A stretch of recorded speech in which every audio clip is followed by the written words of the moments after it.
এখন আমরা গভীর জঙ্গলে, আশেপাশে কাউকেই দেখতে পাচ্ছি না। ওকে, জানি না সামনে কি হতে চলেছে আমাদের সাথে। একটা চারিদিকে দেখতেই পাচ্ছ শুধু জঙ্গল আর জঙ্গল, এবং গতকাল বৃষ্টি হওয়ার কারণে প্রচণ্ড পরিমাণে কাদা জমে গেছে রাস্তায়। রাস্তাটাও খুবই সমস্যা দাঁড়াচ্ছে রাস্তায়।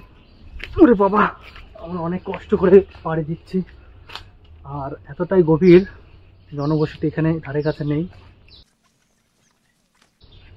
সামনে কি হবে আমরাও জানি না, কিন্তু বুকে সাহস রেখে আমরা এগিয়ে চলেছি। রাস্তাগুলো খুবই খতরনাক। এখানে সামনে মনে হচ্ছে খুবই বিপজ্জনক। সামনে যাওয়া যাবে কিনা জানি না, কিন্তু আমরা হাল ছাড়বো না সহজে। চলো এই পাইতে যাওয়া যাক। আজকের মধ্যেই আমাদের পাহাড়ি জঙ্গলে যেতে পৌঁছাতে হবে।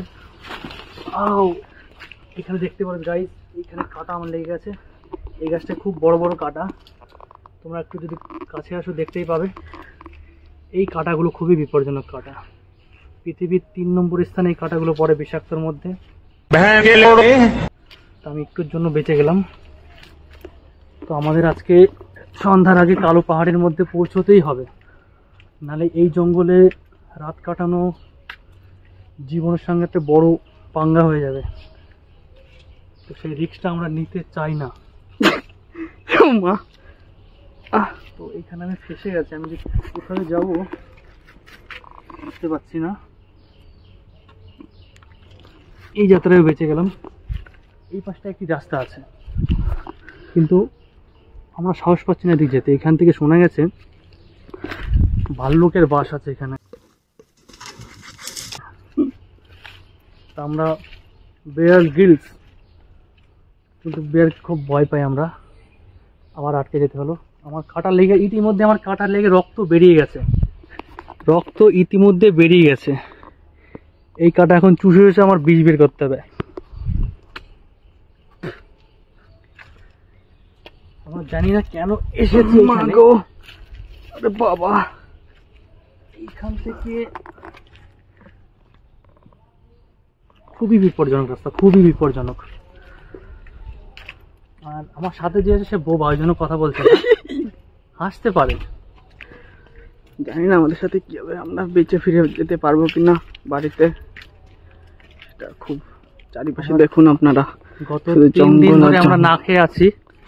তো এখন কিছু খাদ্যের যদি সংগ্রহ না করতে পারি, কতক্ষণ সারভাইভ করতে পারবো জানি না।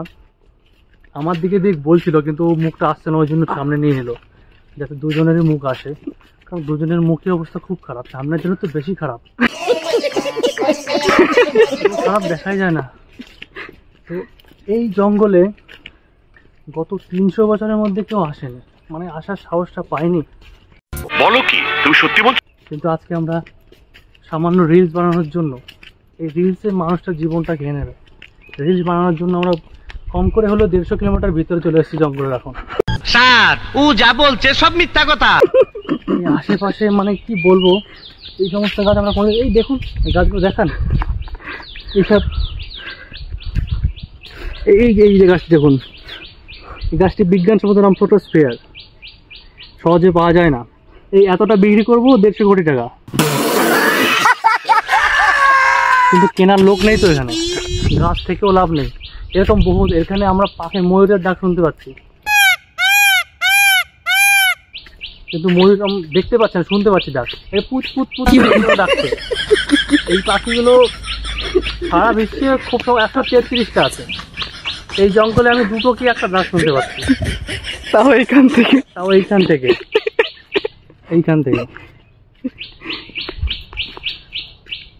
এখন সামনে 2টো রাস্তা। টেনশন নেই লেনে আপু না। আমরা কোন দিকে যাবো আমরা বুঝতে পারছি না। এইদিকে একটা রাস্তা আছে, এই রাস্তা দেখিয়ে গেল, এই রাস্তাতে সোজা চলে গেল। এটা যেহেতু বড় রাস্তা, এইদিকেই চলুন, আগে যাওয়া যাক। এই আস্তে সাবধানে দেখে। খুবই বিপজ্জনক রাস্তা, আমি আরেকবার বলে দিচ্ছি, খুবই বিপজ্জনক রাস্তা। জায়গাটা বেশ ভালো, কিন্তু আমাদের খাবারের সন্ধান এখন করতে হবে। একটি জাম গাছ দেখতে পেয়েছি। এই সময় তো জাম হয়, আমাদের ইন্ডিয়ায় তো হতো না, গাছে তো জাম ধরে নাই।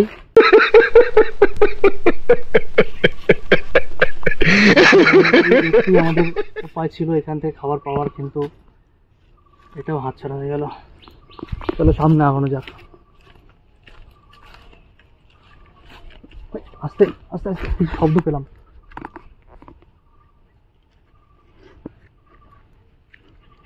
সাবধানে।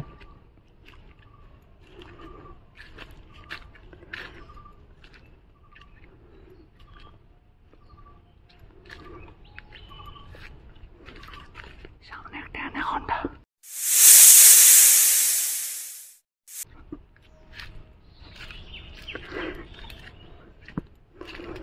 এটা লম্বাই কম করে হলেও 150 ফুট হবে। আর এই প্রজাতির অ্যানাকোন্ডা খুবই কম, খুবই কম, 30-35টা আছে।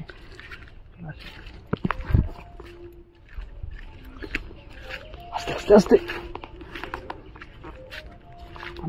আমি এই পাইতে যাবো, তুমি এই পাইতে ক্যামেরাটা দেখিও, ঠিক আছে? ক্যামেরা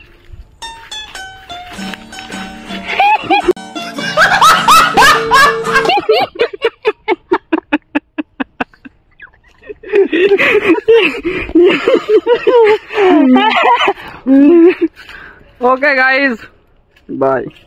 রাস্তা শেষ।